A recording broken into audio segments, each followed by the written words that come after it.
Kayo po ba mga bossing ko ay isa sa mga nagnanais na mas higit kayo makatawag ng swerte? May tuturo po ko sa inyo po mga bossing, ibang pamamaraan ng ating oregano. Magpapaypay tayo ng pera mga bossing. At hindi na tayo lagi namumblema tungkol sa usapin ng pera. At lagi po tayong iaadya nito kung saan lagi tayo ay suswertehin mga bossing. Ngayon pa mga bossing, ano po ba ang dapat nating gawin mga bossing? Unahin po muna natin mga bossing ko ang ating pong oregano ay pumitas kayo ng kahit isang piraso. At pagkatapos mga bossing ko, kailangan po natin mga bossing ko ng isang kulay pula na ballpen. Yan. Kailangan natin ng ballpen mga bossing. At pagkatapos ay isulat dito ang numero na iyo laging tinatayaan. Halimbawa po, unahan ko na ng 7. Ang numerong ito ay isa sa mga napakaswerte kong numero.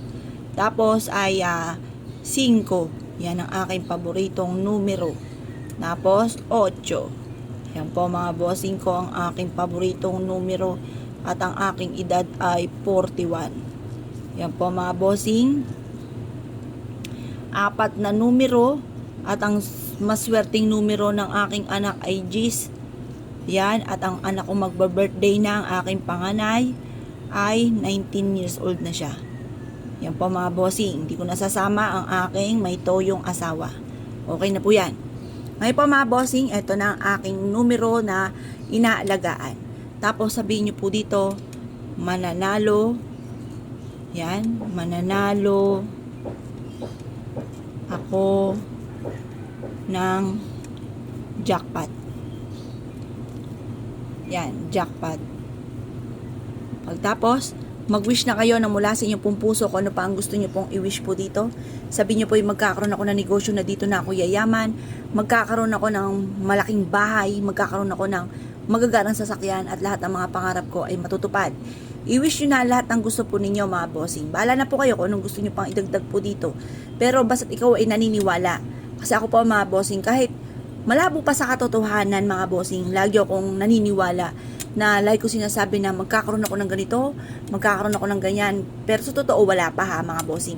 Pero lagi sinasabi magkakaroon ako ng ganito, mabibili ko to, yung mga ganun mga bossing.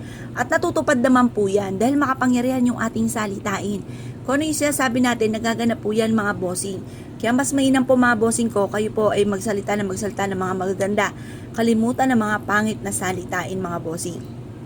Ngayon po mga bossing, kung kayo po ay naniniwala at na-issue po na baguhin ang inyo pong takbo ng kapalaran kung sobrang hirap na sa ngayon, ay siya huwag ka na po magpatumpik-tumpik pa. Subukan nyo po ito.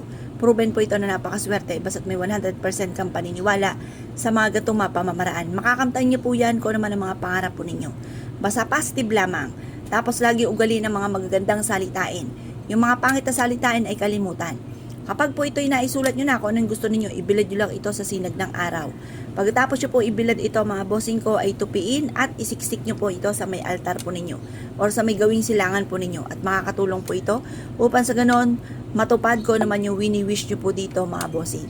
Huwag nyo muna ito pagsasabi kasi ang madalas hindi nagkakatotoo kapag sinasabi ka agad. Kaya mas mainam huwag nyo na muna itong sasabihin pa kahit kanino. Ngayon pa mga bossing, kung kayo paniniwala at na-issue po itong gawin, ay siya. Good luck po sa inyo po lahat.